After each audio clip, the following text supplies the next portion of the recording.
പറയാൻ പോകുന്നത് ബോൺ സ്ട്രെങ്ത്തിനെ കുറിച്ചാണ്. ബോൺ വീക്കായി പോയാൽ നമ്മളതിനെ വിളിക്കുന്ന പേര് ഓസ്റ്റിയോപോറോസിസ് എന്നാണ്. എല്ലിൻ്റെ കട്ടിക്കുറവ്. ഓസ്റ്റിയോപോറോസിസിൻ്റെ പ്രധാന പ്രോബ്ലം എന്ന് പറഞ്ഞാൽ ബോണിൽ കാൽഷ്യം ആൻഡ് ഫോസ്ഫേറ്റ് ഡെപ്പോസിഷൻ കുറയുക എന്നുള്ളതാണ്. അതായത് ഡീമിനറലൈസേഷൻ. ബോണിൽ നിന്ന് കാൽഷ്യമും ഫോസ്ഫേറ്റും പുറത്തേക്ക് എടുത്ത് വേറെ പല കാര്യങ്ങൾക്ക് നമ്മുടെ ദേഹം യൂസ് ചെയ്യുന്നു. അതുകൊണ്ടാണ് ബോണിൽ കാൽഷ്യം ഫോസ്ഫേറ്റും കുറയുന്നത്.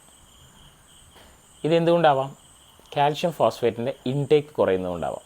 നിങ്ങൾ കഴിക്കുന്ന കാൽഷ്യം ഫോസ്ഫേറ്റിൻ്റെയും പോരായ്മ. നിങ്ങൾ അത്യാവശ്യം കാൽഷ്യം ഫോസ്ഫേറ്റും കഴിക്കുന്നുണ്ട്, പക്ഷെ നിങ്ങളുടെ ബോഡി അബ്സോർബ് ചെയ്യുന്നുണ്ടാവില്ല. വേണ്ടത്ര കാൽഷ്യം ഭക്ഷണത്തിൽ നിന്ന് നമ്മുടെ ബോഡി എടുക്കുന്നുണ്ടാവില്ല. അതല്ലെങ്കിൽ നിങ്ങൾ കഴിക്കുന്ന കാൽഷ്യം ഫോസ്ഫേറ്റും ബ്ലഡിലുണ്ട്, പക്ഷേ ബ്ലഡിലത്തെ കാൽഷ്യം ബോണിൽ ഡെപ്പോസിറ്റ് ആവുന്നില്ല. സോ ഇതെന്തുകൊണ്ട് വരുന്നു എന്ന് നോക്കിയാൽ വിറ്റാമിൻ ഡിയുടെ ഡെഫിഷ്യൻസിയാണ്. ഇതൊരു ഭൂരിഭാഗം പേർക്ക് പറയാം. കാൽഷ്യം മാത്രം കഴിച്ചാൽ പോരാ, വിറ്റാമിൻ ഡിയും ചേർത്ത് കഴിക്കണമെന്ന് ഒരുപാട് ആൾക്കാർക്ക് അറിയാം.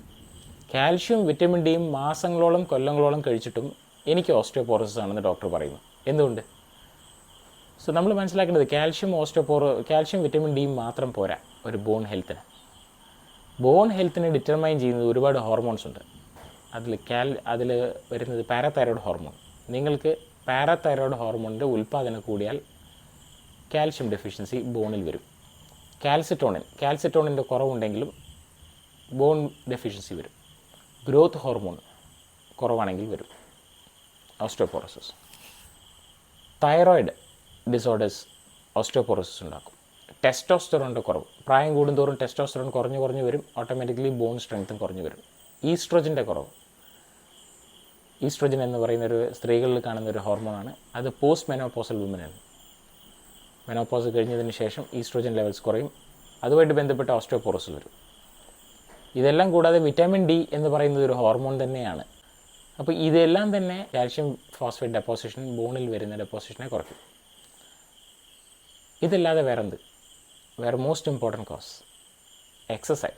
എക്സസൈസ് ഇല്ലായ്മ ഓസ്റ്റിയോപോറോസിസ് ഉണ്ടാക്കും. ദിവസം വെയ്റ്റ് ട്രെയിനിങ് എക്സസൈസ് നിങ്ങളുടെ ബോഡീനെ നിങ്ങൾ ലോഡ് ചെയ്യുന്നത് കൊണ്ട് നിങ്ങൾക്ക് ഓസ്റ്റിയോപോറോസിനെ ഒഴിവാക്കാമെന്ന് പറയുന്നു. ഓസ്റ്റിയോപോറോസിസ് ഏറ്റവും കൂടുതൽ കാണുന്നത് നട്ടെല്ലാണ്, പ്രത്യേകിച്ച് തൊറാസിക് സ്പൈൻ, നെഞ്ചിൻ്റെ പിൻഭാഗത്തുള്ള നട്ടെല്ല്.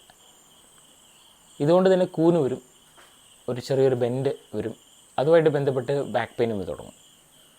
പിന്നെ പല ആൾക്കാരുണ്ട്, ദേഹം മൊത്തം എനിക്ക് വേദനയാണ്, ഞാൻ കാൽഷ്യം ഗുളിക കഴിച്ചാൽ എൻ്റെ വേദന കുറയും. മൾട്ടിപ്പിൾ ജോയിൻറ്റ് പെയിനും ഓസ്റ്റിയോപോറോസിസും തമ്മിൽ വലിയ ബന്ധമില്ല.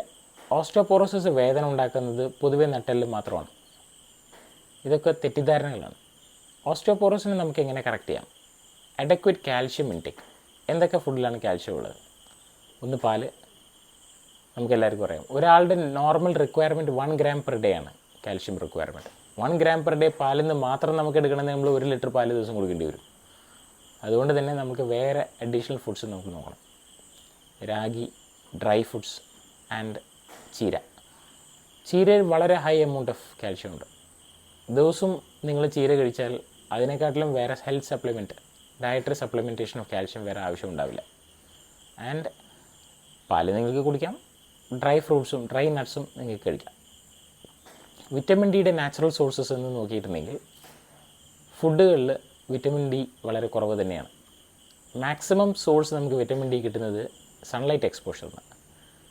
സൺലൈറ്റ് എക്സ്പോഷർ എന്ന് ഉദ്ദേശിക്കുന്നത് 80% നിങ്ങളുടെ സ്കിൻ ലഞ്ച് ടൈമിൽ അല്ലെങ്കിൽ ആഫ്റ്റർനൂൺ ടൈമിലുള്ള വെയിൽ കൊള്ളേണ്ടി വരും, അരമണിക്കൂർ പെർ ഡേ എന്നുള്ള രീതിയിൽ. സോ നമ്മൾ ഷർട്ടും പാൻസും ഹെൽമെറ്റും തൊപ്പിയൊക്കെ ഇട്ടിട്ട് റോഡിൽ നടന്നു പോയി കഴിഞ്ഞാൽ വിറ്റാമിൻ ഡി കിട്ടാൻ പോകുന്നില്ല.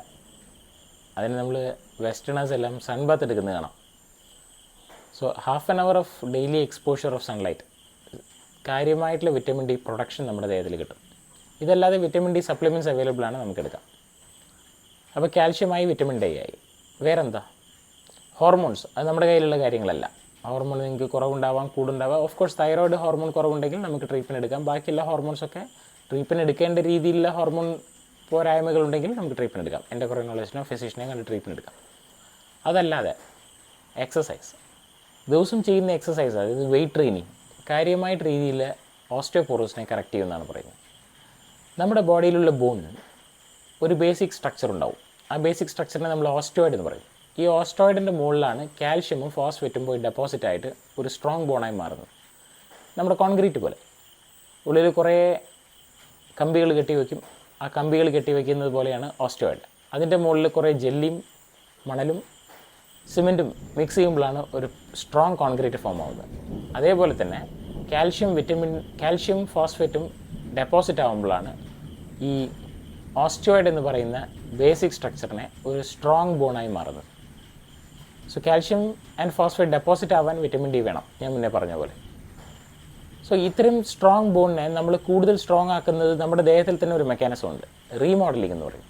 നിങ്ങളുടെ ദേഹത്തിലെ ആവശ്യമില്ലാത്ത ഭാഗങ്ങൾ, ഉപയോഗിക്കാത്ത ഭാഗങ്ങളിൽ നിന്ന് കാൽഷ്യം എടുത്തിട്ട് പോയിട്ട് ഉപയോഗിക്കുന്ന ഭാഗങ്ങളിലേക്ക് പോയിട്ട് കാൽഷ്യം ഡെപ്പോസിറ്റ് ചെയ്യുന്ന ഒരു ബിഹേവിയർ നമ്മുടെ ദേഹത്തിനുണ്ട്.